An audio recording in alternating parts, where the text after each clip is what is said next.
Jadi karena passion ya, dulu itu di broadcast ya. Awalnya aku suka begitu. Saya ini orang nggak bisa diem soalnya, kepingin ikut apa-apa.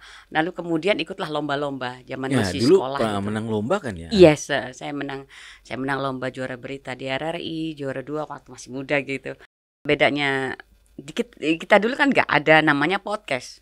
Ya sudah, kita siaran, ya kita syuting mau tapping atau live, itu mau features atau programnya mau features itu atau ke hard news atau soft news, itu kan macam-macam genrenya dalam sebuah program itu yang disusun oleh kepala program pada saat itu. Tapi yang kita harus sampaikan adalah materi-materinya yang memang harus ada disampaikan, dan itu harus mengedukasi orang yang mendengarkan. Nah, era sekarang ini kan berbeda banget, Bang. Nah, ini Betul tantangan banget. banget buat Benar, zaman-zaman kita benar. gitu. Ketika saya aktif datang ke ikut pengajian, ikut tahlil itu, waduh, disitulah Bang saya bilang saya dapat hidayah sebenarnya masuk udah saya punya ghirah atau punya semangat Punya di NU semangat. itu, karena saya merasa ada hidayah memanggil saya, ada panggilan. Kalau saya gak dipanggil, gak ada panggilan di hati saya nggak akan mungkin seaktif ini untuk NU.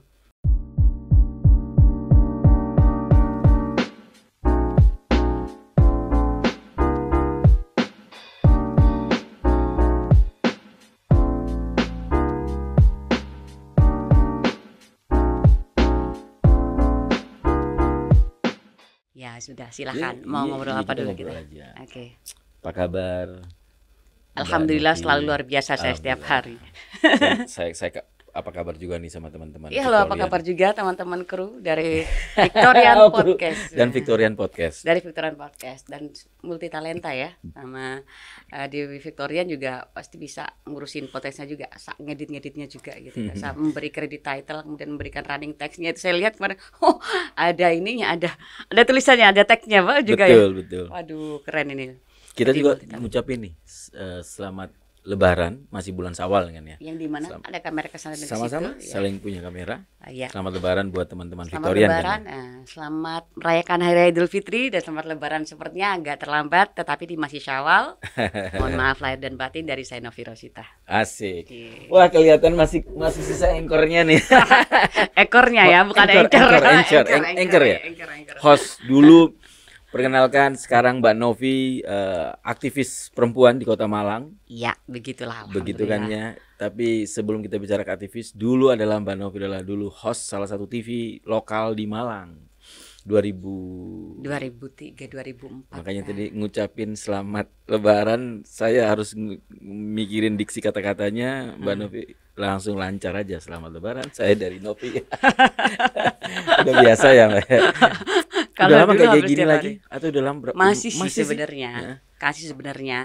Jadi ini Bang, apa namanya? Karena itu Jangan passion panggil ya. Bang lah. Itu Mas aja deh. Atau apa ya? Bingung juga sih sama. Ya terserah deh, Ya, terserah atau deh. Bang. Terserah. Orang-orang Oke, saudara dari NU saya nyamannya. panggil Bang aja deh. Oke. Jadi karena passion ya, dulu itu di broadcast ya. Awalnya aku suka begitu. Saya ini orang nggak bisa diem soalnya, kepingin ikut apa-apa. Lalu kemudian ikutlah lomba-lomba zaman Ya, masih dulu sekolah pernah itu. menang lomba kan ya? Yes, saya menang lomba juara berita di RRI, juara 2 waktu masih muda gitu.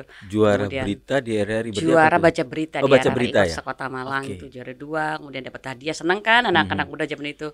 Kemudian pada puncaknya untuk menuju ke TV, ketika saya mulai tertarik dengan TV itu ketika saya menjadi finalis 5 besar SCTV menuju layar liputan 6. 5 besar SCTV liputan 5. Iya. Menuju layar liputan 6 Menuju SCTV zaman itu masih ingat kan, zaman Mbak? itu saya pernah nonton, bukan saya ikut nonton. Iya, gitu. Siapa 5 orang masih ingat, Mbak? Kalau di Malang, Enggak, yang saya 5 di besar. Malang, yang di Oh, Malangnya. 5 besar yang di Malang. Dan yang menangnya secara nasional itu salah satunya adalah Grace Natali. Grace Natali yang sekarang di partai Partai itu, PSI, iya gitu. itu dulu angkatannya menuju layar liputan MCTV, tapi Dia dia dari daerah yang mana? lain. Oh, dari daerah yang lain. Saya lupa daerahnya. Kalau saya dari Kota Malang, dari 5 orang yang terpilih di Kota Malang itu pesertanya banyak, Bang. Ada 200 lebih waktu Di Malang itu. sendiri tuh. 250 Ya, memang lebih. SCTV waktu itu Memang luar biasa ya. saat itu. Dan waktu itu Pemretnya Pak Karni Ilyas masih dari Oh, SCTV, Pemretnya masih Karni belum Ilyas ya, country, iya, iya. apalagi masih TV kan Benar, belum benar, ada benar. waktu itu. Langsung kemudian kita Dulu kalau di berita karantina. SCTV deh zaman dulu ya. udah keren banget ya. Udah keren dulu. Udah keren banget CCTV ya. benar-benar valid beritanya. Dan kita kemudian dikarantina dan diajari oleh para senior Sorry, dari sebentar. SCTV. 5 besar Di karantina. so, Jadi 9 bukan, besar itu 5 di besar. karantina. Sorry, 9 besar 5 di besar di karantina. Malang dulu nih. Habis itu kemudian kita ikut finalisnya. Ada 5 besar yang tertera di situ, salah satunya ada saya masuk. Yang menang itu hanya 2. Sebentar Mbak. 5 besar di Kota Malang nih. Itu di Kemudian karantina. diwakilkan untuk ke Jakarta. Iya, 5 begitu. orang dari Malang itu. 2 yang di kota ada 2. Jadi saya nggak sampai ke sana, nggak sampai ke Jakartanya. Ya, tapi kan kemudian dapat sertifikat toh, jadi finalis itu. Kemudian saya pakailah untuk masuk TV lokal. Ternyata yang punya TV lokal itu namanya nggak usah disebutin ya, TV lokal. Nggak apa-apa, itu. sudah Nggak apa-apa, kan ya? udah nggak ada juga TV-nya Iya. ya. Namanya Mahameru TV Mahameru itu. TV. Nah, itu yang punya itu adalah salah satunya HRD TPI nasional dan suaminya adalah koordinator kameramennya TVRI. Jadi saya itu punya bos yang orang-orang senior banget di TV nasional. Setelah itu meskipun TV kita di lokal, tapi proyek kita nasional semua, Bang. Maksudnya itu? Iya, jadi kalau dari temannya Bang Ali, temannya Bang Imam, itu kita sering ke Jakarta. Jadi bos kita itu kan punya PH, memang di Jakarta tinggalnya kan. Kantor kita itu kan di Mahameru TV itu di Perpustakaan Umum lantai 3. Perpustakaan Umum, ya, saya masih ingat. Punyanya Pemkot kan. Tapi setiap ada proyek, karena beliau itu adalah orang-orang TV nasional, ya mereka dapat proyek-proyek seperti profil, video profil, kemudian film dokumenter dari departemen-departemen. Jadi kita ini yang diberangkatkan. Saya kira proyek buat liputan berita atau apa?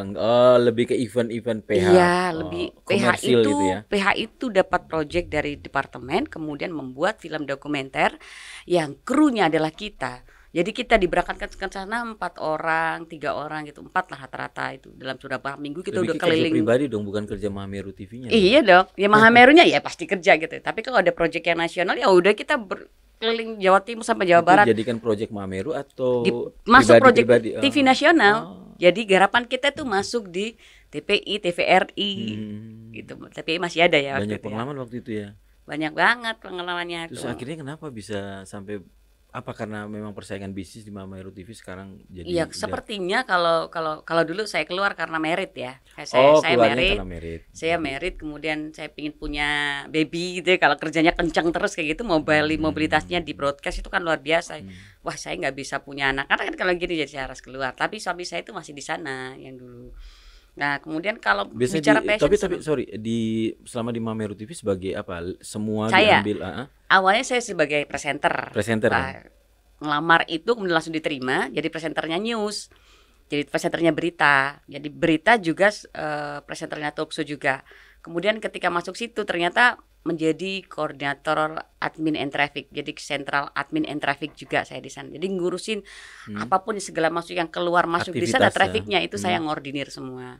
Jadi mulai termasuk peralatan, jadwalnya, jadwal rundown siar itu semua semuanya. sudah urusan saya sudah seperti itu. Kemudian urusan deadline dengan editor dan sebagainya itu juga urusan tanggung jawab saya, maksudnya tanggung jawabnya ada di saya.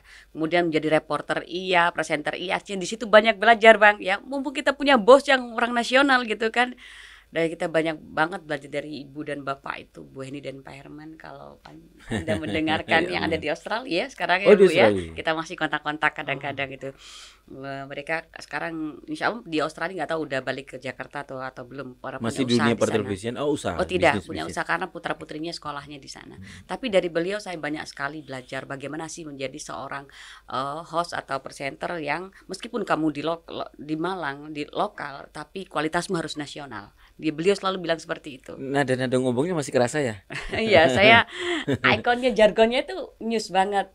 Jadi presenter itu kan punya icon ya. Yes, kan lucu banget kalau suara seperti saya, gaya kayak saya ini tiba-tiba saya kalau harus membawain acara dangdut misalnya. Nggak cocok banget. Seperti kita ngelihat Najwa Shihab tiba-tiba harus membawain acara campur sari. Nggak ada ikonnya, dia sudah news pasti. Dia harus diarahkan ke sana terus.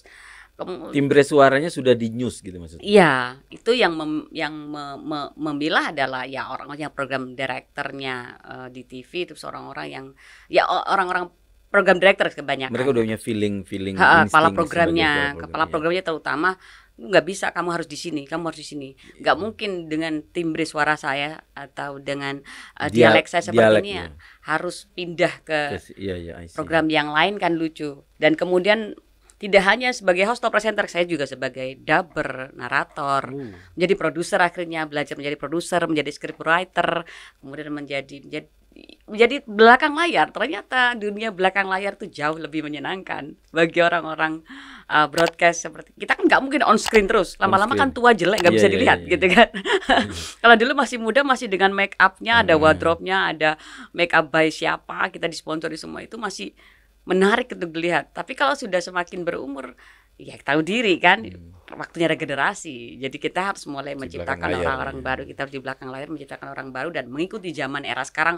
Mulai ada podcast, ada vlog, kemudian viral-viralnya itu seperti itu. Kalau dulu kita betul mengkonsep betul tema apa yang mau kita angkat. Dulu kita nggak cari viral yang hanya nganu di duit, tapi ada kualitasnya di situ gitu kan. Iya benar. Ada kualitasnya kan dulu. Sama ini jujur ini Victorian. Berarti barusan datang sini Mbak Novi bawa kerpean loh. Apa yang mau kita dibahas padahal kita nggak tahu. Kita bahas sebenarnya. Saya udah siap-siap aja sebenarnya Bang Imam kalau mau tanya berat ini. Banget ya. Aduh, pokoknya saya bawa deh, nanti mau dipakai atau tidak. Ini zaman kita masih sekolah-sekolah ini, tapi nggak usah di Zoom ya. Tetap sekali waktu kita harus setiap kita perform atau tampil pun paling tidak kita punya catatan kecil. Kalau dulu itu kan ini jadi masukan buat saya ini, buat umum kita kru ya. Kenapa? Masukan buat kami. Gitu ya. Jujur kami sih ya terus terang semua ngalir aja. Ngalir. Nah mungkin itu ya bedanya. Kita dulu kan nggak ada namanya podcast. Ya sudah, kita siaran, ya kita syuting, mau tapping atau live, itu mau features atau programnya mau features itu atau ke hard news atau soft news, itu kan macam-macam genrenya dalam sebuah program itu yang disusun oleh kepala program pada saat itu. Tapi yang kita harus sampaikan adalah materi-materinya yang memang harus ada disampaikan, dan itu harus mengedukasi orang yang mendengarkan. Nah era sekarang ini kan berbeda banget Bang. Ini tantangan banget buat zaman-zaman kita gitu. Anak-anak muda, anak-anak kita, mahasiswa-mahasiswa yang saya ajar juga, kamu mau viral hanya dengan materi receh, tapi itu yang ternyata membuat mereka dapat duit gitu. Materinya receh banget gitu kan ya. Apalagi kayak saya ada di TikTok itu, ini receh tapi bisa datengin duit segitu banyak. Bagaimana berarti cara kita supaya kelihatannya receh nih, tapi ini sebenarnya ada edukasi. Kalau tidak, Gen Z ini bisa hancur total kalau kita nggak memberikan mereka mengenai pengetahuan bagaimana seorang generasi pemuda penerus nggak hanya sekedar duplikasi aja, dia nggak menjadi kreator akhirnya. Yang sekarang dikatakan konten kreator hanya sebuah kemasan saya kira. Tapi kreator yang sesungguhnya itu ya orang yang benar-benar meng-create sesuatu dengan idenya, imajinasinya, baik secara teknis maupun secara konsep tertulisnya. Tapi sekarang konten kreator itu malah meniru kemudian ATM. Amati, tiru, modifikasi ATM. Kebanyakan begitu, betul nggak Bang? Iya, benar. Tapi kreator zaman kita dulu betul-betul create banget loh kita ini. Mencari inspirasinya di mana dulu, begini dulu kan gitu kan. Referensi nggak begitu banyak. Betul. Tapi sekarang kita menjadi konten kreator, cari referensi dulu. Referensi sudah sedia semua. Di mana nggak ada, semua ada sekarang. Dulu nggak ada, tapi evaluasinya, kritisnya anak zaman kita dulu ya jauh berbeda lah ya. Dulu masih Internet Explorer ya. MIRC Bang. Naik sedikit jadi Yahoo Messenger. Tiap hari ke warnet gitu. Zaman muda biar tahu nih. MIRC.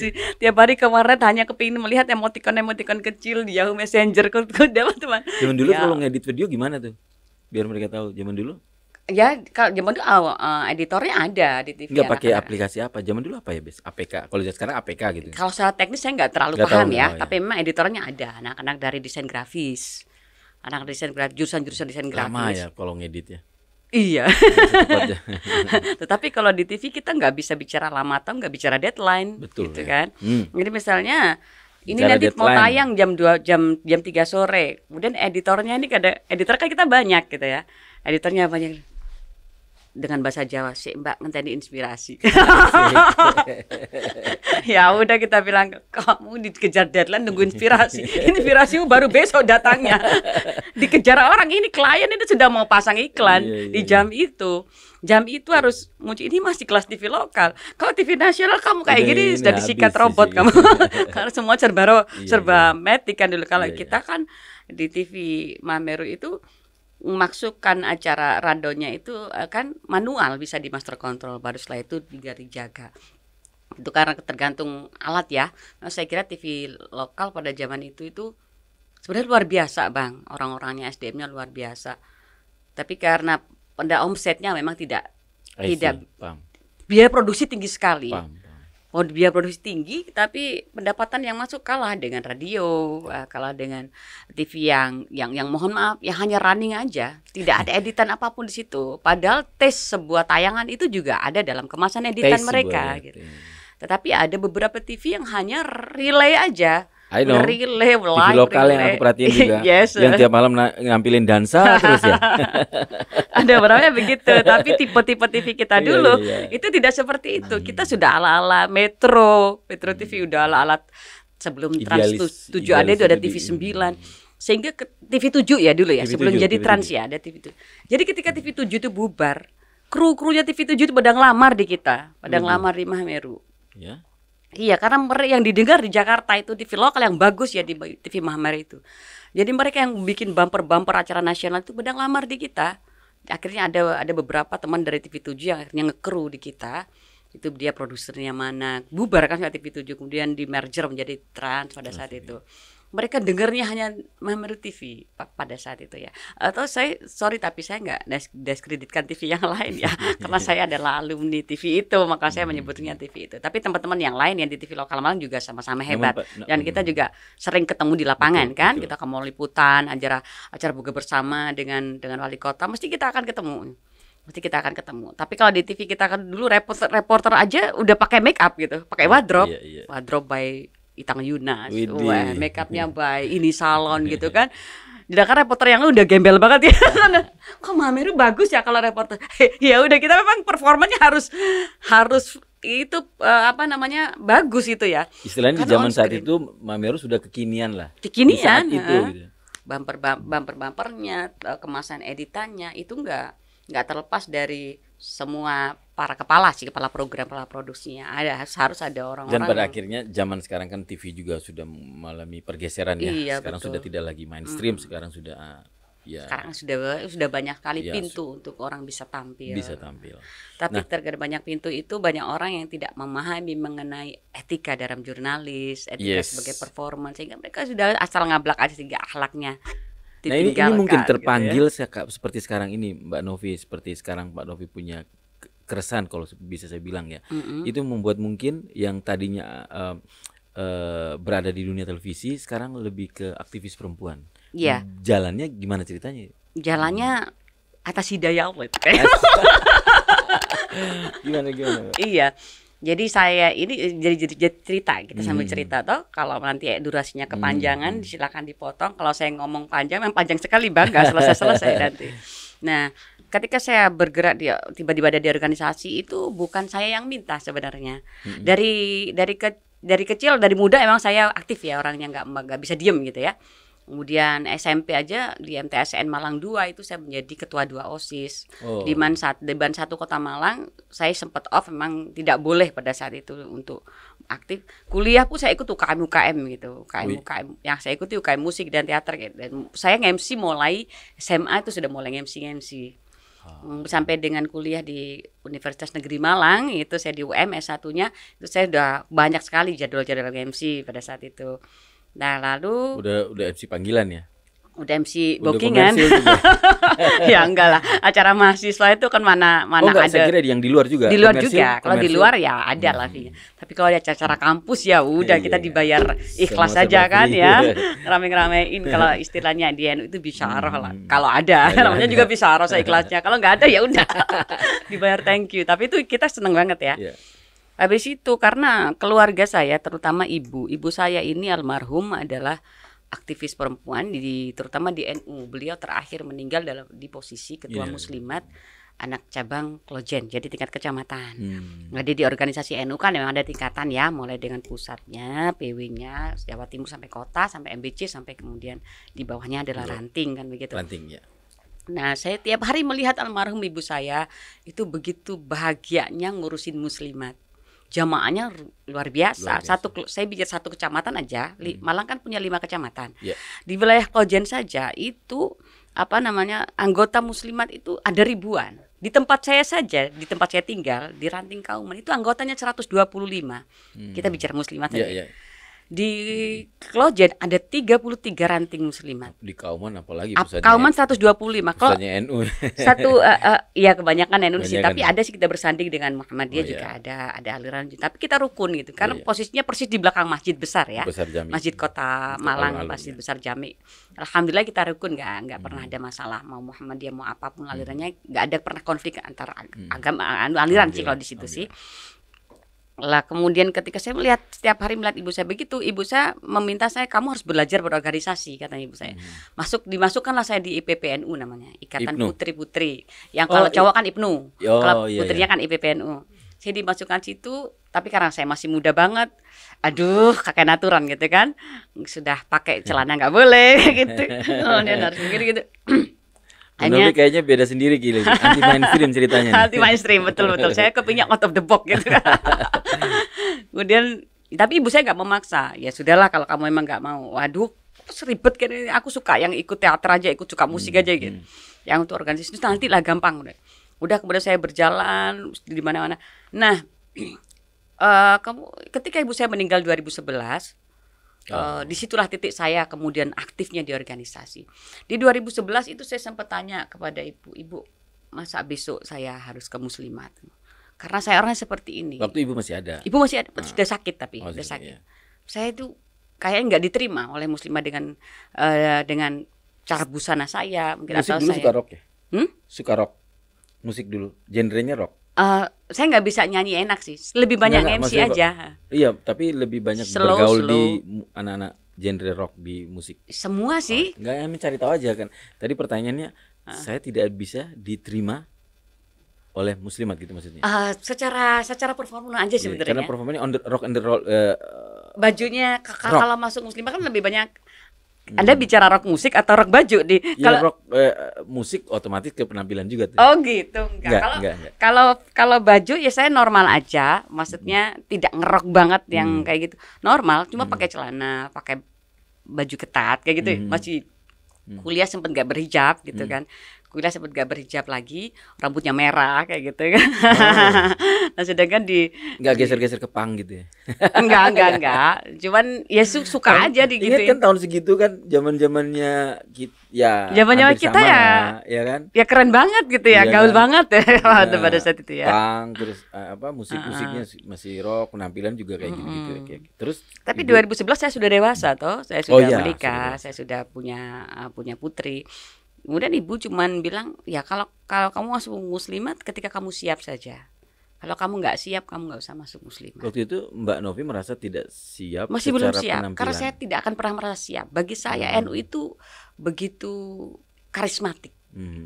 Bagi saya NU itu sangat membuat saya ini dengan kiai, dengan para ulama itu sudah takut luar biasa. Iya. Tawaduknya kita mau Tawaduk, tawaduk iya. gitu ya. Jadi orang-orang seperti kita yang kayaknya nggak cocok saya di sana deh. Tapi ibu bilang sudah lah, kalau kamu siap saja.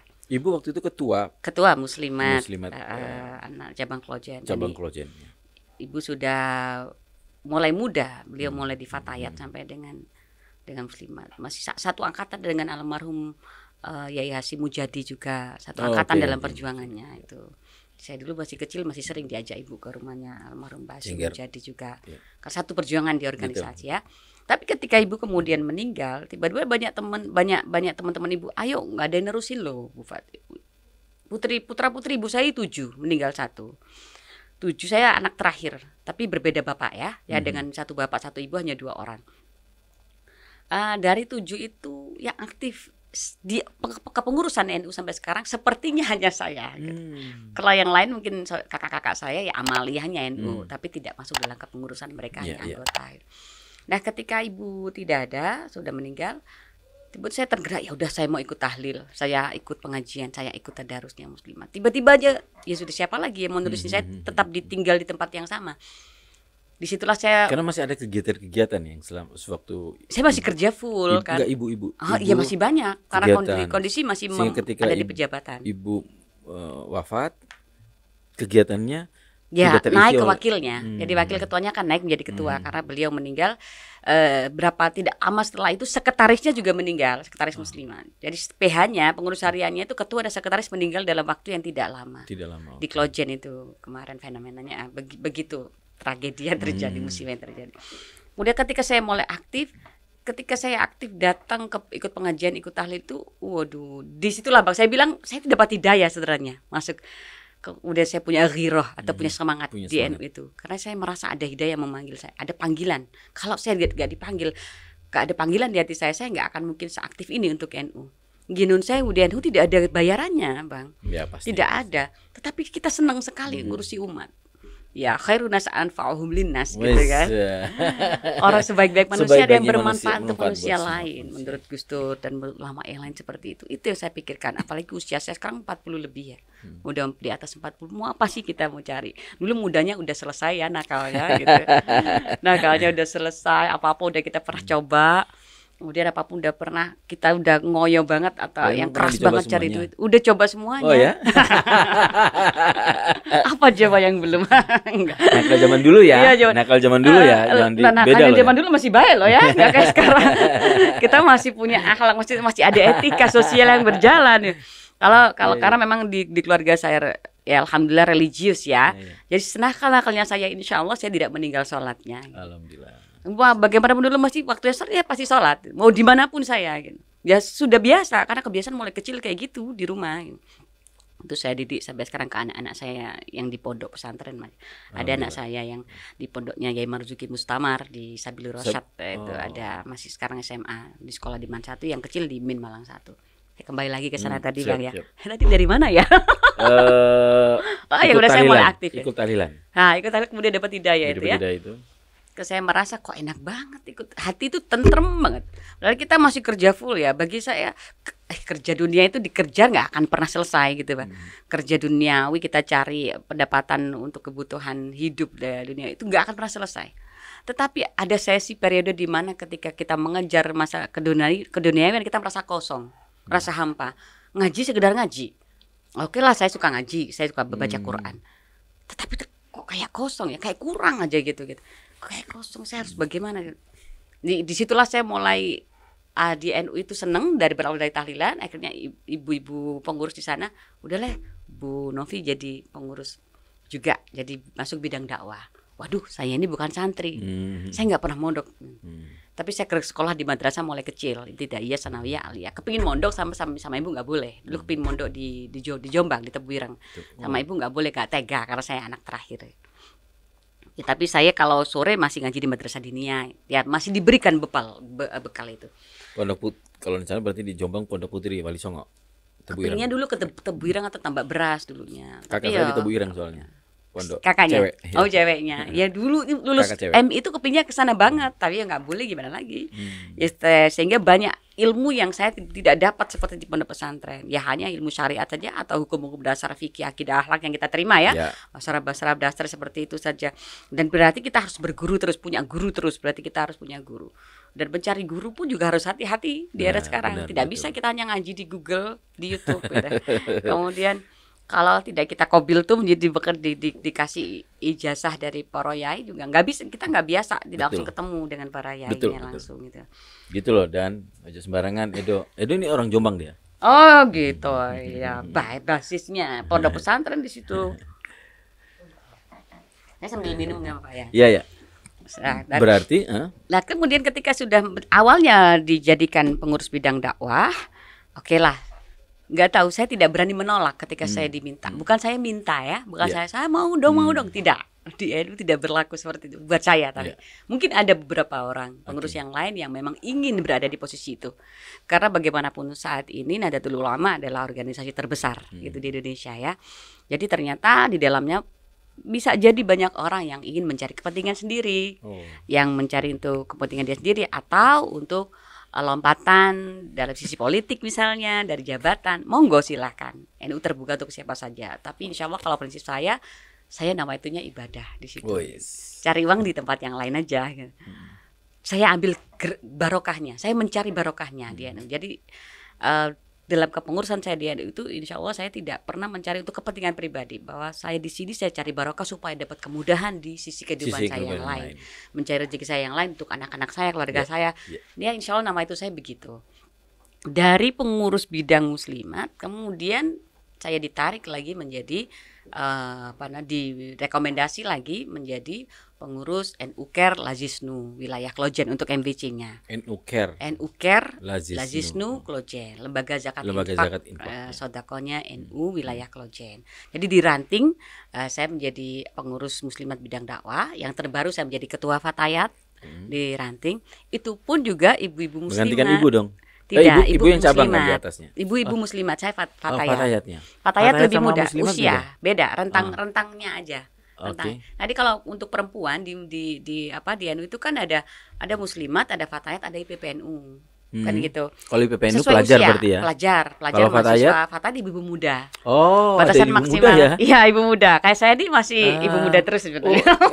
Saya baru tahu nih. Oh, berarti NU sudah bisa membedakan ya? Ya, ada di ADRT-nya ada rentang usia memang. Di Fatayat maksimalnya 45. 40 pasti ya, 45 45 gitu. Maksimal untuk menjadi anggota Fatayat. Berarti ikut OKP ya? Undang OKP ya? Organisasi Kepemudaan kan ada batasan umur juga tuh. Oh gitu, seperti itu. Saya enggak, saya di luar saya enggak ikut yang seperti berarti, itu. Berarti Mbak Novi Fatayatnya?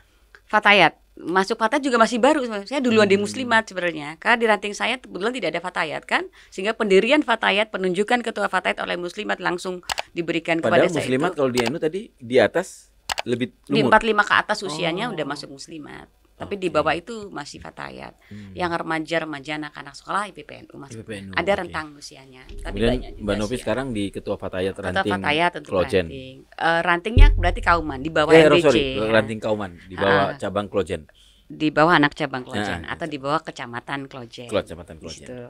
Itu menjadi ketua Fatayat. Kalau muslimatnya tetap di bidang dakwah, tetap di 2 periode ini, 1 periode 5 tahun mungkin ya. Lalu di MBC-nya atau tingkat kecamatannya saya di NU Care Lazisnu Klojen, yang saya kira lembaga NU yang paling bekerja betulan itu di Lazisnu, karena kita harus mencari donasi dan mentasyarufkan. Mencari donasi dan bulan itu kita harus ada program pentasyarufan. Pentasyarufan itu adalah pendistribusian donasi yang kita sudah pernah menentukan di bidang di program sosial, pendidikan, ekonomi dan tanggap bencana. Sampai sekarang. Sampai sekarang. Saya sekarang malah naik di bendahara. Kalau dulu di Lazisnunya, ya di NU Care Lazisnu Klojen saya bendahara yang periode baru. Periode yang lama kan dulu bidang pentasyarufan dan pengembangan saya. Pentasyarufan itu penyaluran donasi dan pengembangan. Kemudian periode yang baru kan baru dilantik bulan Maret kemarin. Periode baru saya masih tetap di situ. Itu bukan saya yang minta ya. Jadi para rois, para poroyai yang ada di wilayah kita, ada rekomendasi poroyai yang meminta saya tetap bertugas di situ, tapi naik menjadi bendahara. Terus yang LPNU? Yang LPNU tingkat kota. Ya, dan kemudian di tingkat kota saya menjadi pengurus untuk bidang ekonomi kreatif dan digital itu di Lembaga Perekonomian NU Kota. Ya, itu tingkat kotanya. Tingkat kotanya itu juga nggak ada selesainya kalau bicara kegiatan sosial ya. Saya juga PIC-nya Basar murah untuk LPNU. Jadi kita punya UKM binaan yang kita bina, kita berikan acara-acara ini itu kan banyak banget Bang. Jadi setiap acara ini kita upayakan untuk ada stand, ada booth supaya para UKM binaan kita itu bisa jualan di situ. UKM NU itu ada berapa? UMKM sekarang yang terdaftar untuk kota. Karena baru juga ya, karena konferensi baru kan baru tahun lalu. Di kota saya lihat nomor urutan 2 dari Surabaya UMKM. UMKM-nya. UMKM-nya ya. UMKM-nya. Dari NU sendiri ada di dalam bagian dari dalam UMKM Kota Malang sendiri berapa persen? Kalau ikut di Skopindak maksudnya, yang ikut di Skopindak maksudnya. Iya.